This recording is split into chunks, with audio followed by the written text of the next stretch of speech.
Hey there, here at the Pace Studio, talking to Tituss about, he's so cool. Got his shoes matching his shirt. Oh yeah, that was an accident because I got dressed in the dark. Oh, well. No, not joking. I was like, oh shit, it's time to go. Race around? Yeah. In the dark? I'm a bit, and I also pack at the very last minute too. I'm not very organized when it comes to things like that. Oh, really? My bedroom's a mess, but the rest of my house is immaculate. But my bedroom is a mess. Oh. Anyway, sorry. I make a list when I go somewhere. Like, I write down meticulously, pink dress, brown shoes. Oh, really? Yeah, no, like a crazy person. I'll be like, bit. It's like 3 hours before my flight leaves. I guess I better pack, and then I like go like through like a crazy person with chicken with my head cut off and throwing everything into to a suitcase. So I end up buying shit at in a city that I'm in because I don't have what I need. But I can't be bothered to organize it. I don't know what that is. But look how it worked out. It's fine. Well, today it worked out. Maybe that's the plan, is not to plan. Oh, you know, Barbara Streisand said her preparation is not to prepare when she goes on stage, when she was doing Broadway. What does she do? Well, she just I understand that some actors like have to go over the lines, go over the songs a million times or whatever, but she's like, no, I just as soon get out there and do it. And I kind of understand a version of that. Yeah. How does that work for you? Well, it certainly causes a sharper focus because you've not sang through the song or you've not run through the lines. Now, of course, you can't do that if you don't know that you know it. Right. But, you know, some people might need a refresher, or some people will warm up to their own songs or whatever and whatnot. But, you know, even on Broadway, I would get dressed at the last minute. It'll be like 5 minutes till, and then I'll put on my costume. I don't know what that is, but I just can't. I want to be me as long as I can until it's time for me to have to go and be someone else. So how much of you do you think comes into a character? I guess it depends on which character I'm playing. Gone Kimmy Schmidt. There isn't a great deal of me in it, outside of our love of musical theater. Right. But I'm considerate. I have tact. I've already noticed that. I would say even just the few minutes we've talked before and now that I can tell there's not a ton, you know, that really is a character. Yeah. But you still, when you act, you still bring something.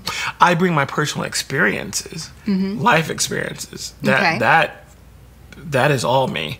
You know, all of his hurt, all of his darkness, all of his failure, all of his misfortunes and failed relationships, all my stuff, all my baggage. And my mom used to always say, you know, the race is not given to the swift nor the strong, Tituss, but to those who endure it to the end. And I'm like, girl, don't nobody want to hear that right now. Nobody wants to hear that when you're in the middle of it. Want to hear that when you're in the middle of it. The last thing you want to hear. The last thing you want to hear.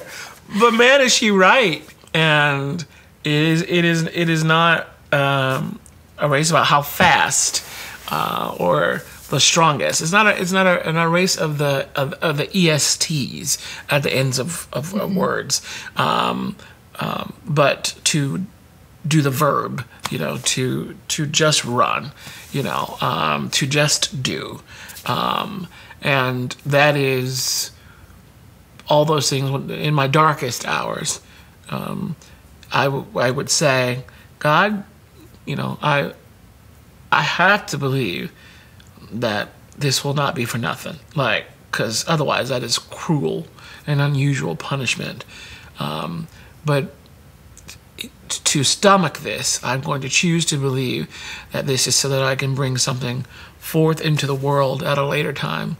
And that is how I look at grief and sadness and misfortunes and all sorts of things these days. That it isn't for nothing. It isn't. It is not. It is not. I agree with you 100%. And it is true. You just keep moving and then things come.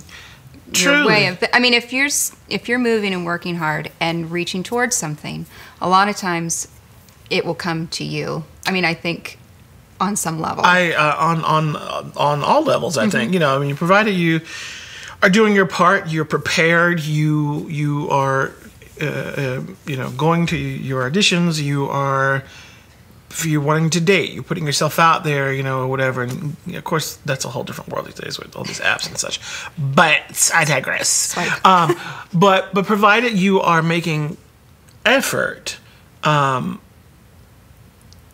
world positions itself, and you are inside of an energy that supports and promotes you noticing opportunities. I think sometimes opportunities have always been lying there. They've always just, but perhaps your mind isn't clear. Perhaps you aren't seeing things clearly. Perhaps you haven't lost enough emotional weight to be able to fit into that dress, Yeah. So, yeah. Yeah. Tell me about moving from theater to the screen. I will tell you about a temporary departure. Well, I don't think you've left theater. Okay. I'm saying you've moved. How about we're moving through it? There you go. I love it. It was very challenging.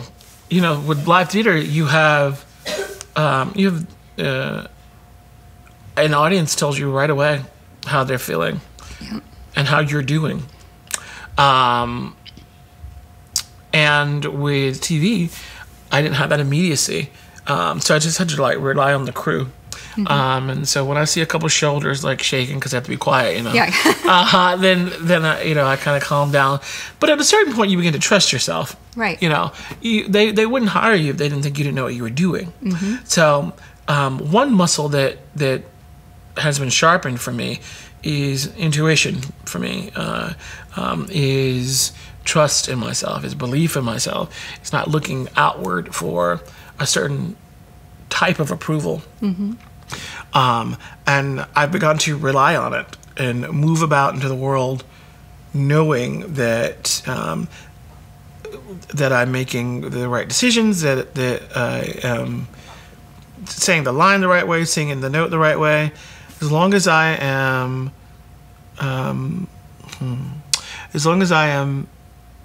in the epicenter of truth,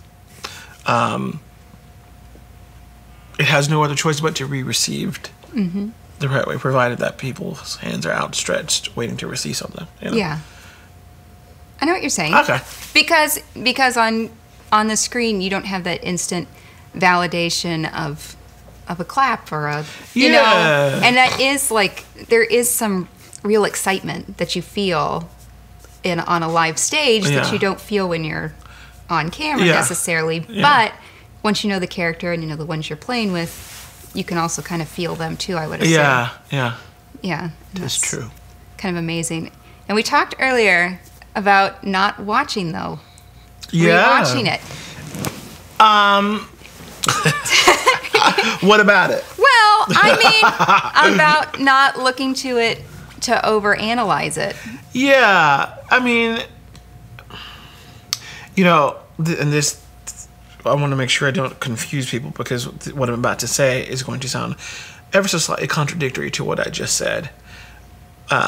When it comes to Tituss Burgess in his personal life and wrestling with the demons that have chased him and still follow him from childhood into adulthood, I have to make an active decision in the morning when I wake up that I'm enough, that I'm okay, that my weight is fine, I'm loved, all these things. And when I mean a list, I mean I literally have to kind of go through it. Otherwise, it will compound itself throughout the day, and suddenly I will be depressed and I'm not sure why. Is this depression my own, or is this some sort of subconscious thing? And I am feeling the effects of something that I'm not consciously conscious of. So, because of that trait in myself, I tend not to watch my performances because I will spend all of my time consumed by what I did incorrectly, or not incorrectly, but what I could have done differently to enhance, or looking at how I appear on camera, on film. When in fact, the one thing that makes me so successful is that when I'm doing it, I don't think about those things. Right. And so to protect my freedom, the freedom that I feel in front of the camera, at this time, I can't watch it. But once we're done filming, once Kimmy Schmidt is over, I'll watch it. I'll have a glorious drink, and I will watch that damn thing, and hopefully I'll giggle like the rest of the world seems to be giggling. So yeah, one day I'll see it.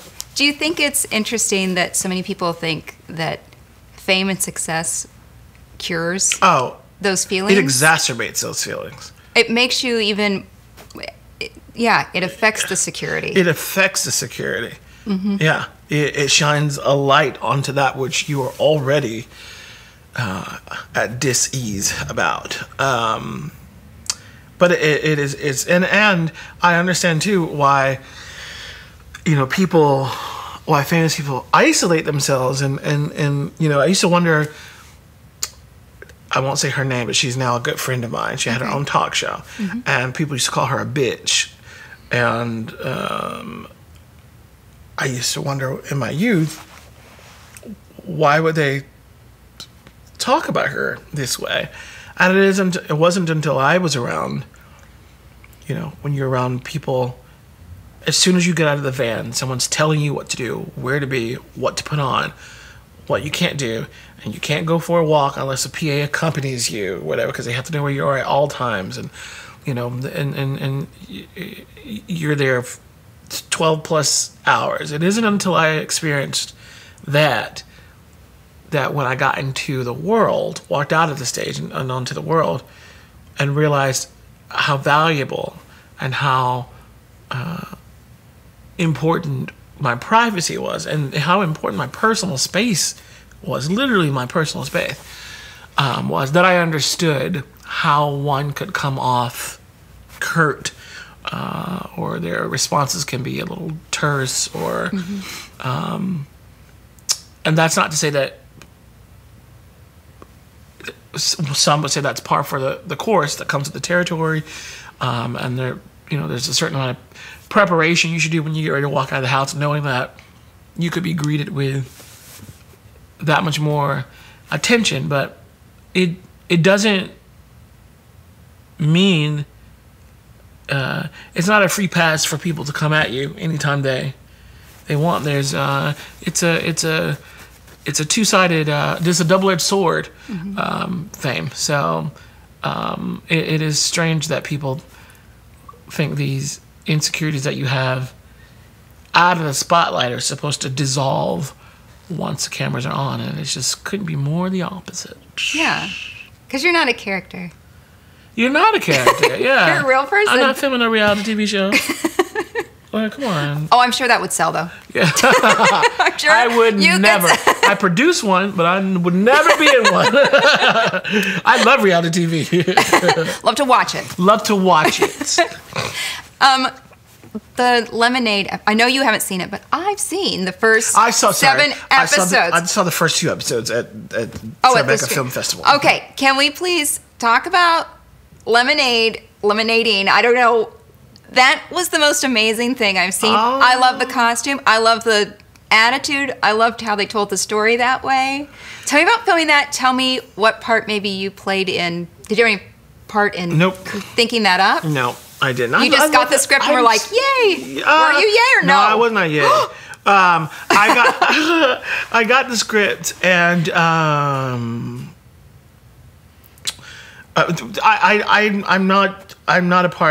not a part of the decision making when it comes to Kimmy Schmidt. I have 2 wonderful bosses who, between the two of them, have, over 10 Emmys, I believe.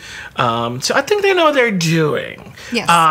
And so I got a call that they needed me to come in early in advance of the episodes 1 and 2 to the table reads, so that I could listen to the music and learn some stuff. And I was like, oh, okay, well, that was normal because I always sing on the episodes. I didn't think anything. So I get there, and Jeff is like, oh, great. So it goes like this or whatever. And I'm like, why do I recognize these melodies or these cadences or whatever? Right. And then we start reading the episode, and I'm like, oh, my God. Tituss and Mikey are breaking up, and I'm going to be eliminating. And so I asked, how far into it were we gonna go? And I did not anticipate it to be as expansive as it was. I don't know how Beyonce does this and keeps things a secret. I was at another interview earlier, and the woman, she was like, Beyonce has her own planet. Because I believe it, because I don't know how she kept it secret. But and I don't swim, so being submerged in water is not fun for me. I enjoy splashing around with my feet, but that's about it. But once I learned the type of narrative device or dramatic device it was going to serve, I thought it was so genius and so well done and so well thought out. And it was a pleasure paying homage to Beyonce, but having that cultural movement that is Lemonade, borrowing from that and immersing that into the world of Kimmy Schmidt and what Tituss would do with that information. And it is the only way he would exorcise his demons, I believe. I think so. The character, for sure. Just dress up and sing it out. Yeah. Now, I know that you like to sing. I love to sing. Do you ever think you should do like an album? Oh, I've written albums. I'm writing one now, and I'm letting it tell me what it wants to be. So I won't put a timeline on it. I'm also writing a musical. I bought the rights to The Preacher's Wife. I love that starred Whitney. Yes. Yep, Whitney Houston. And so we are finishing our first draft of that, and we're about to do a reading of that. Not to insult anyone's intelligence. When you want to take things to Broadway, you do a reading of it, which literally means you sit around and you read it for some feedback. Then you do a workshop, which means you sort of put it on its feet and you do a very scaled down version of what you think that's going to look like in a theater. Okay. And if you have great producers, you do an out-of-town tryout where you do a slightly condensed version of what you'll see on Broadway, and then hopefully, if it all goes well, you take it to Broadway. So that's where we are at this stage. But I love that score, or rather that movie, and I've written an entirely new score and new lyrics, and I'm very proud of it. And I hope people like it. So we'll see. I can't wait to see it. Yeah, I'd come be in your tester audience. Oh. I'd come sing some of the songs. How about that? Well, we don't. I'll sing the songs. I'll be your backup dancer. Perfect. It's very interesting. Is there anything that you want your character to do on Commish Schmidt that you haven't done? Is there any like musical influence now that you're like, I wish that you could have an episode where he was like Barbara, or whatever. No, I understand. The answer is no. I've never dreamt of or had hopes for my character on that show, and so far they keep giving me amazing things to do. So all my hopes and dreams I reserve for my own life and things that I actually can control.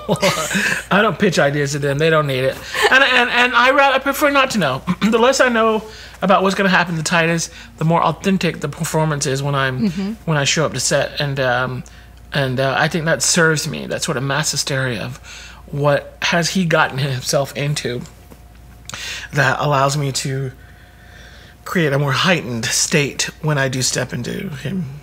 Right. Now I know you live here in the city. Is there anything though? We're both from the South. which is awesome. I'm from Georgia. Is there anything from the South that you miss that you wish that they had up here? Sweet tea. I have to explain to people what it is. Oh, it blew my mind. I'm just and like, adding sugar is not the same, is it? It's not the Don't even same. ask us. We don't want to do it. And I don't want, any all pre-made sweet. Don't have me no pre-made sweet tea, whatever. I'm talking like Lipton, boiled. Yep. It's just a whole thing. So I miss that. But I got to be honest. I think I was born a New Yorker. You know, some people born into the wrong body. I hear you. I was born into the wrong state. I hear you. Yeah. So, well. Although I'm wearing Georgia colors today. You University are. of Georgia. I like that. UGA. Go Dogs. But, But New York is your place. New York is my home. Well, I have enjoyed this thoroughly. Oh, thank you so much. And can I just say, I see your tattoo says, I am my own, and I truly believe it of you. All right. This was great. Thank you so much, sister. I appreciate it. Yeah, it's awesome. Guys.